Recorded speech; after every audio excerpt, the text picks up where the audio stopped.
Ассалаумалейкум достар, сіздермен бірге Марфуға Шапиян. Әдеттегідей менің каналымда жүздесіп отырмыз. Жалпы айналамнан көп байқаймын, осы намазға қатысты біраз сылтаулар айтады. Мысалы, көпшілігі маған өзімнің құрбыларым болсын, басқа да таныстарым болсын, бірінші айтатыны ол мен намаз бастағым келеді. Одан кейін бірақ дейді да ары қарай жалғастырады. Міне оның бірақтың ар жағында көп сылтаулар бар. Бірнеше сылтау бар. Соларының ішінде мен бір 10 негізгі сылтауға жауап айтып кеткім келіп отыр. Осы видео арқылы менімен бірге болыңыздар. Бүгінгі видеомда осы сылтаулар жайында болмақ. Егер сізде сол сылтау айтып жүрген адамдардың бірі болсаңыз, мүмкін осы видеомның пайдасы тиіп қалар. Ең бірінші айтылатын сылтау, ол әрине мен әлі жаспын, мен намаз оқып үлгерем ғой, әлі қартайғанда оқысам да болады ғой деген секілді сылтау. Енді оларға көбінесе айтқым келеді. Жалпы адам өзінің қанша өмір сүретінін ешкім білмейді.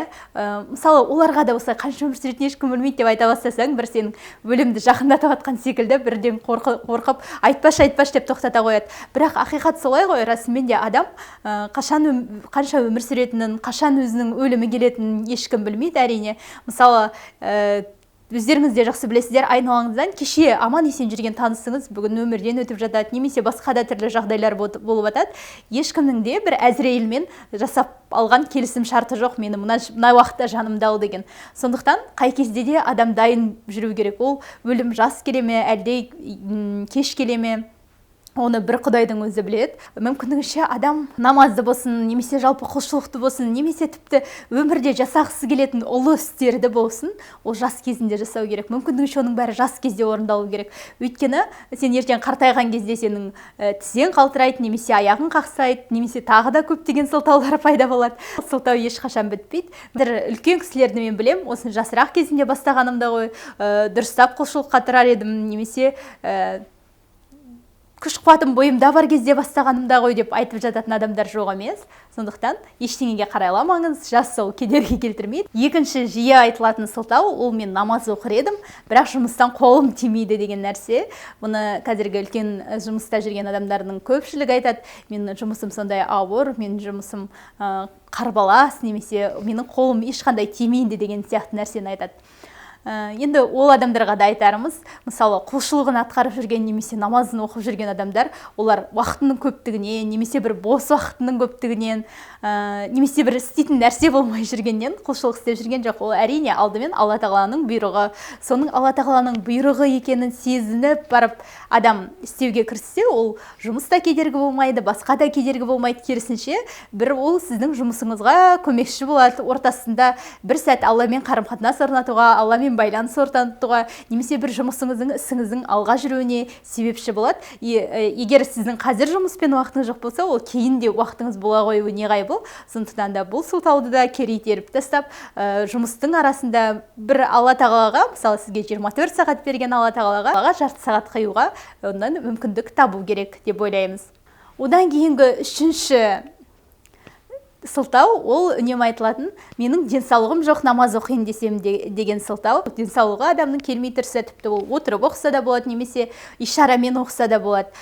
Сондықтан да ол денсаулық сылтау болмайды. Мен өзімде небір таныстарым бар, тіпті денсаулығы жоқтығына қарамастан намаздарын қаза қылмай, керісінше Алла тағаланың алдында бір шүкіршіліктерін айтып жүрген. Өйткені пайғамбарымыз саллаллаху алейхи вассаламның мынандай бір хадисі бар: намазды тұрып оқи алмасаң отырып оқи алмасаң бір қырыңмен жатып оқы деген хадисі бар. Сол себепті де қандай жағдайда болмасын, намазды мүмкіндігінше тастамауға тырысу керек адам, және оқуға тырысу керек. Ол денсаулық болмағаны да адамға намаз оқымауына бір себеп бола алмайды ешқандай. Одан кейінгі адамдардың жиі айтатын төртінші сылтауы, ол менің арабшаға тілім келмейді, мен ананшама сүрені қалай жаттаймын, мынандай дұғаны қалай жаттаймын, арабшаға тілім келмей жатыр ғой деп сөйтіп шағым жасайтындар да бар. Енді бұл да сылтау бола алмайды дер едім, өйткені мен ата әжелерді білем. Әсіресе әжелерді, енді біз намазға барған кезде мешітке көбінесе қыздар оқитын жағында боламыз. Сол жерде әжелерді көрген кезде олардың 60-70-ге келіп Құран оқуды үйреніп жатқанын көріп таң қалам кәдімгідей. Өйткені олар тілдері келмей жатса да тілдерін бұрып, әйтеуір барынша оқуға тырысады. Міне бұл жерде адамды алып шығатын ниеттер едім. Егер сіздің ниетіңіз мықты болса, қандай қиын нәрсе болса да, оны сіз жаттап аласыз. Ол арабша ма, жоқ басқа тілде ма, ол маңызды емес. Яғни егер сіз осы араб тілін сылтау қылдырып жүрсеңіз, онда сіздің керісінше ниетіңіздің дұрыс болмай жүргені деп айтар едім. Өйткені айналамызда ойлаңызшы, бәленбай тіл үйреніп жатқандар көп, бәленбай кітапты жаттап алып жатқандар бар. Соның қасында бір айналдырған 5-6 сүре мен дұғаны жаттап алу түкке тұрмайды деп ойлаймын. Сосын адамдар көпшілігі мынандай нәрседен қателесіп жатады екен. Олар бір намаздың сөздері ұзақ нәрсе деп ойлайды. Ойбай, 5 уақыт намазға қаншама сөз жаттауың керек деп ойлайды. Жоқ, қателесесіздер. Өйткені 2 рәкат намаздың сөзін жаттасаңыздар, басқа уақыттағы намаздарда да тура сол сөздерді негізінен қайталайсыздар. Сондықтан олай қорықпаңыздар. Бір жаттайтын сөздер соншалықты көп емес. Керісінше жақсылап ниетіңізді дұрыстап алсаңыз, сол сөздерді де ақырын жаттап аласыздар. Одан кейінгі 5-ші сылтау, тағы да көп айтылатын айналамда, ол менің әке-шешем қарсы деген нәрсе. Бәріміз білеміз, осы кеңес өкіметінде өсті, ата-анамыз сол кеңес өкіметі кезінде қызметке араласты. Сондықтан діннен алыс идеология сондай болды. Әрине, әке-шешеміздің қарсы болатыны бар. Ол әке-шешеміз енді жаман болғандықтан, немесе бір Құдайға қарсы шығайын деп қарсы болмайды. Олар көбінесе бұл жаман жолға түсіп кете ма, жаңағы сектаға кіріп кете ма деп сондай бір уайымнан қарсы болады. Керісінше сіздер ата-аналарыңызға осындай жағдайда барынша жұмсақ түсіндіруге тырысып, өздеріңіздің көркем мінездеріңізбен бір қарым-қатынасыңызды жақсартып, одан сайын бір теріс жолға түспегеніңізді, жай ғана бір құлшылық, Алланың алдындағы бір 5 парыз құлшылығының бірін орындайын деп жүргеніңізді барынша түсіндіруге тырысыңыз. Ақырын бастап кетіңіз. Сіздің мінезіңіздің немесе бір тәртібіңіздің тек қана жақсарғанын көрген ата-ана ондайға сөз қарсы болмайды, керісінше қолдау білдіреді. Әрине, алғашқысында сіз бірден шарт кетіп, жоқ, мен бастаймын деп қарсы сөз айтып, олай бір қарсы шығудың немесе одан безіп кетудің маған намаз рұқсат етпеді деп қажеті жоқ. Керісінше, Алла тағаладан кейінгі орында ол ата-анамызды сыйлау тұратынын барлығыңыз білесіздер. Жұмсақ жеткізсеңіздер, одан кейін Алланың парыз екенін айтып, оған бағынуымыз тиіс екенін айтып жеткізсеңіздер, ата-анаңыз сөзсіз ұғады деген ойдамыз. Сондықтан бұл да қарсы болатын немесе намаз бастамауға себеп емес. Одан кейінгі тағы бір айтылатын сылтау, ол менің күйеуім қарсы деген нәрсе.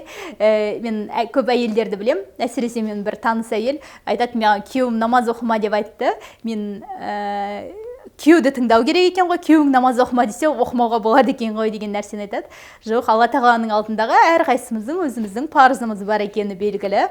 Сондықтан керісінше ол күйеуіңе осылай Құдайға жақындағың келіп жатқанын, бір құлшылығыңды атқарғың келіп жатқанын жақсылап түсіндірсе, ол күйеуің де түсінеді деп ойлаймыз.